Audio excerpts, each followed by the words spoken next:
사도행전 4장 32절부터 37절입니다. 믿는 무리가 한 마음과 한 뜻이 되어 모든 물건을 서로 통용하고 자기 재물을 조금이라도 자기 것이라 하는 이가 하나도 없더라. 사도들이 큰 권능으로 주 예수의 부활을 증언하니 무리가 큰 은혜를 받아 그 중에 가난한 사람이 없으니 이는 밭과 집 있는 자는 팔아 그 판 것의 값을 가져다가 사도들의 발 앞에 두매 그들이 각 사람의 필요를 따라 나누어 줌이라. 구브로에서 난 레위족 사람이 있으니 이름은 요셉이라. 사도들이 일컬어 바나바라 번역하면 위로의 아들이라 하니 그가 밭이 있음에 팔아 그 값을 가지고 사도들의 발 앞에 두니라. 아멘. 오늘 사도행전 강의 15번째 시간입니다. 물질의 교제도 나누는 교회라고 하는 제목으로 오늘 사도행전 4장 32절로 37절의 말씀을 가지고 함께 말씀 나눕니다. 베드로와 요한이 풀려난 다음에 교회에 왔습니다. 교회가 그들을 위해서 기도했고 또한 그들을 염려했던 그런 것을 알기 때문입니다. 그들의 모든 문제를 교회에서 이야기해도 그 교회는 서로 감싸주고 위해주는 그러한 교회였습니다. 교회에 아름다운 모습들이 있습니다. 그런데 믿음의 교제만 하는 것이 아닌 것을 오늘 본문은 우리에게 보여줍니다. 오늘 본문은 무리가 한 마음으로 한 뜻이 되어 모든 물건을 서로 통용했다라고 말합니다. 심지어 레위 사람 요셉, 바나바라고 하는 이 사람은 자기에게 있는 밭을 팔아서 그 값을 가지고 사도들의 발 앞에 두어서 함께 이 공동체가 나누는데 아주 큰 몫을 했던 그러한 사람의 일도 기록되고 있습니다. 오늘 본문을 보면서 우리는 오늘날의 교회와 초대교회의 모습을 한번 잠깐 비교해 보려고 합니다. 왜 초대교회 사람들은 더 가지려고 하는 것이 아니라 오히려 서로 베풀고 서로 나누는 것이 이 당시에 이렇게 가능했는가라고 하는 것을 좀 나눠보려고 하는 것이죠. 일반 그 사회 역사학자들은 이 성경에서 오늘 본문 4장 32절부터 37절의 말씀을 가지고 원시 공산제 사회다라고 하는 말을 합니다. 그들이 서로 물건을 같이 내놓고 함께 통용했다라고 하는 걸 가지고 원시 공산제 사회의 모델이다 이렇게 말하는 사람들도 있습니다. 그런데 이거는 그렇게 말할 수 없습니다. 아주 꿰어 맞추기를 하려고 하기 때문에 그렇게 하는 거지 이것이 원시 공산제 사회의 모델이 되거나 그러지 않습니다. 이거는 성령의 은혜로 그들의 개념이 바뀌었기 때문에 그들이 자기 것으로 주장하지 않는 그러한 은혜의 삶이지 이것이 어떤 사회 발전 형태에 있어서 원시 공산제 사회였다 이렇게 말할 수 없는 것입니다. 성령의 은혜가 임했을 때 그 공동체가 어디까지 변할 수 있는가를 우리에게 보여주는 것입니다. 그들은 성령의 은혜로 은혜를 받고 성령 충만해지고 그러자 그 공동체에 모여있는 사람들을 위해서 서로 재물을 내놓는 것입니다. 그 일 하나하나를 볼 때 그들이 서로 또 은혜를 받는 거예요. 서로 은혜를 나누는 거예요. 그러니까 그 안에서 가난한 사람이 없는 겁니다. 밭과 집 있는 자가 다 팔아서 그 판 것의 값을 가져다가 사도들에게 둬서 구제를 하게 하고 서로 먹고 서로 그렇게 나누는 것입니다. 어떻게 이것이 가능했을까요? 요즘 사람들은 있어도 안 내놓고 없는 것도 가지려고 하는데 어떻게 있는 것을 내놓을 수 있었을까? 한 3가지로 살펴볼 수 있을 것 같습니다. 초대교회 사람들이라고 해서 내 것이 아깝지 않았다 그거는 아니겠죠. 우리가 내일 나누겠지만 5장 아나니아와 삽비라의 사건을 보면 아까운 마음이 분명히 있었습니다. 그런데도 그것을 극복하고 이렇게 물질의 헌신을 할 수 있었던 것은 첫 번째, 초대교회 성도들은요, 종말론 사상이 있었다라고 하는 것입니다. 예수께서 부활 승천하시면서 내가 곧 오겠다라고 하는 그 말에 그들은 확실히 믿었다라고 하는 것입니다. 주님이 곧 오신다. 주님이 곧 오신다. 그러니까 신앙의 무게중심이 어디로 갑니까?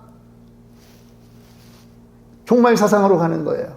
지금 오늘 내가 무엇을 누리고 무엇을 먹고 무엇을 마시는 거에 별 관심이 없는 거예요. 나 그렇게 하지 않아도 된다는 거죠. 주님이 곧 오시는데. 주님이 곧 오시는데. 그래서 오히려 종말 사상이 있으면 구제와 선교가 더 풍성해지는 것입니다. 그럼 반대로 얘기해서 오늘날 교회가 왜 구제가 약해지고 선교가 약해지고 성도의 삶에 나눔이 약해지느냐? 예수를 믿지만 주님 오신다는 것에 대해서 별로 그렇게 관심이 없으니까요.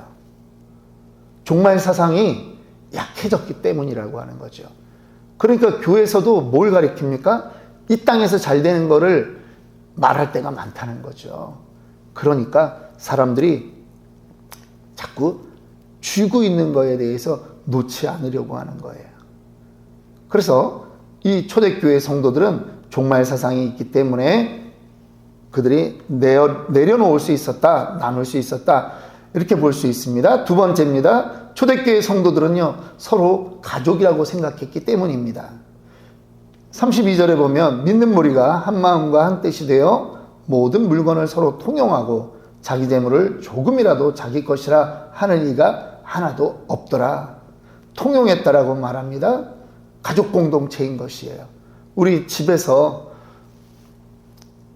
이거는 당신 쓰지 마. 이거는 내 거야. 절대 쓰면 안 돼. 뭐 이러는 거 없잖아요. 가족들은 그냥 놔두면 뭐 알아서 먹고 그렇게 하는 거예요. 집에 샴푸, 아내가 쓰는 거, 남편이 쓰는 거, 물론 나누는 집도 있다고 하는데 저희 집은 뭐 그냥 같이 씁니다. 뭐 없으면 뭐 빨래핀으로 머리를 감든지 뭘 하든지 그건 뭐 알아서 하는 거지만, 그냥 이건 가족이라는 개념이에요. 그래서 그들이 공용하는 거예요. 서로 통용하는 거죠. 서로 지체의식, 저 사람도 내 형제고 자매다라고 하는 그 마음이 강하니까 이렇게 할 수 있는 것입니다. 세 번째로, 자기 소유를 자기 것이라 생각하지 않는 거예요. 이건 뭐냐면 청지기 개념이 있다라고 하는 것입니다. 지금 나에게 있는 이 물질, 주님이 잠깐 맡겨놓으신 거다. 우리 어디서 이런 말을 가장 많이 쓰죠? 군대 가면 많이 씁니다. 옛날에 이 군대에는요, 재물조사라는 그런 게 있어요. 전군 재물조사. 지금 이제 3, 4월 달에 끝났겠네요. 이게 몇십 년 전 일인데 생각이 나네요. 아니, 소방 호스가 하나 없는 거예요. 큰일 났어요. 재물조사를 한다는데 우리 부서에서 가지고 있어야 되는 소방 호스가 하나가 이게 언제 잃어버렸는지 저 오기 전에 하여간 잃어버린 것 같아요. 근데 쫄다 보니까 채워넣으라는 거예요. 그거 어떻게 채워넣어? 내가 뭐 밖에서 사가지고 올 수도 없고. 그래가지고 선임하사가, 상사님이 그러시더라고요. 야, 임마, 군대 안에 있는 모든 게 국민의 세금으로 갖다 놨는데 그거 하나 채워넣지 못하냐고. 그래가지고 우리는 본부중대인데 제가 이제 이중대 가가지고 소화전에서 소화기 그 호수 하나 훔쳐다가 갔다가 우리 부서에 갖다 놓고 재물조사를 받았던 그쪽 부서가 난리가 났겠죠. 전부 다 이거는 국민의 세금으로 완성된 거니까 위치 이동만 했을 뿐이죠. 아니, 목사가 도둑질했다는 얘기를 지금 이렇게 고백을 하네. 성도의 삶에 우리가 우리 것이라고 주장하지 못하는 이유가 있어요. 그거는 다 하나님이 우리에게 주셨다라고 하는 그러한 개념이 있다면 우리는 다 내 것이라고 할 수 없는 거죠. 디모데전서 6장 7절에 사도 바울이 말합니다. 우리가 세상에 아무것도 가지고 온 것이 없음에 또한 아무것도 가지고 가지 못하리니 우리가 먹을 것과 마실 것과 입을 것이 있는즉 족한 줄로 알 것이니라. 욥도 엄청난 고난을 당했지만 욥기 1장 21절에 말합니다. 내가 모태에서 알몸으로 나왔사온즉 또한 알몸이 그리로 돌아갈지라. 주신 이도 여호와시요 거두시는 이도 여호와시오니 여호와의 이름이 찬송을 받을지니라. 이게 우리의 삶의 기준이 되어야 됩니다. 부자가 있었습니다. 부자가 그 한 해 소출을 전부 창고에 들여놓다 보니까 창고가 부족할 정도입니다. 그러니까 부자가 말합니다. 야, 정말 기분이 좋다. 내년에는 창고도 더 넓게 짓고 또 무역도 해서 큰 돈을 좀 벌어보자. 그렇게 허허 웃으면서 잡니다. 하나님이 뭐라고 말씀합니까? 어리석은 자여, 오늘 밤 네 영혼을 내가 도로 찾으리니 그러면 네 준비한 것이 누구의 것이 되겠느냐. 오늘 우리가 소유한 것 사실은 여러분 그것을 다 내가 누리고 살지 못합니다. 주일 설교를 준비하면서 제가 유튜브를 하나 봤습니다. 어떤 유튜브를 봤냐면 25년 동안 7개국을 떠돌면서 사는 사람. 한국 사람 중에 그런 사람이 있더라고요. 지금 독일에 살아요. 베를린에 사는데 독일에서만 지금 제일 오래 산대요. 10년째 살고 있대요. 왜 독일에 그렇게 오래 사냐? 그러니까 모든 게 공짜라 그러네요.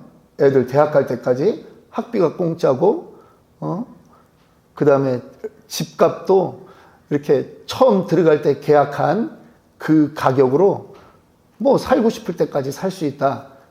그래가지고 지금 독일에서 거주하는 시간이 제일 긴데 그 전에는 스페인어를 전공했기 때문에 멕시코에 와서 살아보고 그 다음에 미국에 와서 살면서 둘째 딸을 낳고 그래서 둘째는 미국 국적이 또 있더라고요. 그 다음에 어느 날 자다가 깼는데 뉴질랜드를 가볼까? 그런 생각이 들어가지고 그냥 네 식구가 이민 가방 4개에 그 백팩 메고 그냥 뉴질랜드 갔대요. 그 다음 중국, 일본, 그 다음에 독일. 그러니까 애들이 4개국어, 5개국어를 하더라고요. 이 사람 그 스토리를 또 다큐멘터리를 찍었습니다.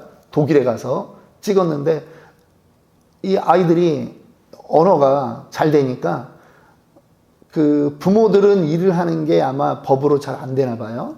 그런데 아이들이 거기서 이제 공부하면서 대학생이니까 그 아르바이트를 할 수 있더라고요. 그래가지고 그 아르바이트 하는데 다양한 민족들이 있는데 얘네가 뭐 몇 개 국어를 하는 겁니다. 그래서 사람들이 이제 궁금해 하는 거죠. 아, 그렇게 살 수 있나? 근데 그 사람들은 뭐 별로 안 가져도 문제 없다라고 하는 거예요. 우리는 자꾸 가지려고 하는 거죠. 어떤 그 차이가 있어요? 이 정착민과 유목민의 차이예요. 노매드 인생을 살면 그 사람들은 불편이 없다라고 얘기를 하는데 우리는 그렇게 어떻게 살아? 라는 우리의 관점으로 바라보는 거죠. 정착민의 관점으로 이동하고 사는 사람들의 그거를 보는 거예요. 그렇다고 그 사람들이 뭐 집시도 아닌데 홈리스도 아닌데 우리는 단지 우리와 좀 다르게 산다라고 해서 그렇게 보는 거죠.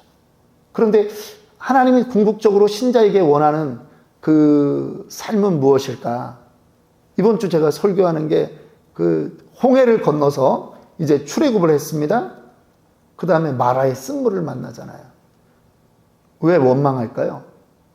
정착민으로 살 때 부족함이 없었거든요. 비록 노예였지만 물의 부족함이 없었어요. 그런데 결핍이 발생하자 그들이 원망하는 거예요. 그런데 하나님은 나중에 가나안 땅에 들어가서도 하나님이 얘기하시잖아요. 너희들이 너희를 위해서 저수지를 만들지 마라. 오늘날로 말하면 댐을 만들지 말라라고 하는 거죠. 너희가 농사를 비록 지을지라도 하나님이 이른 비와 늦은 비를 줄 것이다 라고 하는데 그들은 뚝을 만드는 거예요. 내가 뭔가를 해야 이 농사가 된다라고 생각하는 거지. 이게 정착민의 한계라고 하는 거예요. 물질을 사용하면 물질이 없어질 것 같죠? 그렇지 않아요. 성경의 원리는 그렇지 않아요. 소유해야 행복할 것 같죠? 그렇지 않아요. 성경의 원리는 그걸 말하지 않아요. 구워주고 베풀 때 오히려 더 기쁨이 있다라고 하는 거죠. 이번 주에 내일 이제 새벽에 멕시코로 출발합니다. 어제도 모여서 준비를 하고 차에 싣고 갈 거를 다 싸놨습니다. 그런데 힘들다라고 말하지 않는 거예요. 기쁜 거예요. 가서 무엇인가 할 수 있다라고 하는 것이 기쁜 거예요. 이게 하나님이 우리에게 주신 하나님의 성품이에요. 우리는 하나님의 형상대로 지음받았는데 우리 안에 그것이 있는 거예요. 오늘 우리는 성령을 받고 살아가는 교회 공동체에 하나님이 부어주시는 정말 또 다른 가치관으로 살아가는 사람들의 모습을 보는 겁니다. 예수를 믿으면요, 가치관이 바뀌어야 돼요. 움켜쥐는 가치관이 아니라 정말 하나님을 위해서 드리는 가치관, 그러한 것이 필요한 것입니다. 오늘 초대교회의 모습들을 보았습니다. 우리 교회 안에 이러한 마음들이 생기기를 원합니다. 마음의 교제, 예배의 교제, 기도의 공동체, 이 정도가 아니라 어려운 사람이 있으면 그래요. 우리가 그 모든 문제를 해결해 줄 수는 없겠죠. 하지만 정말 물질로도 서로 나눌 수 있는 그러한 교회가 되기를 원합니다. 이 시간 함께 기도합니다. 오늘 우리가 기도하는 제목이 바로 그러한 것입니다. 금요일은 근처 교회를 위해 기도합시다. 평상시에 우리는 늘 우리 교회를 위해 기도합니다. 또 오늘 우리는 우리 교회를 위해서 기도하는 것이 죄가 아닙니다. 그런데 하나님이 세우신 또 다른 교회, 근처 교회들도 잘 돼야 됩니다. 부흥은 어느 한 교회 때문에만 일어나는 것은 아닙니다. 부흥은 그 지역의 교회들이 함께 기도할 때 일어나는 것을 우리는 믿습니다. 우리 그렇게 되기를 원하는 마음으로 함께 기도하도록 할 텐데요. 우리 주여 칠창하고 기도하겠습니다.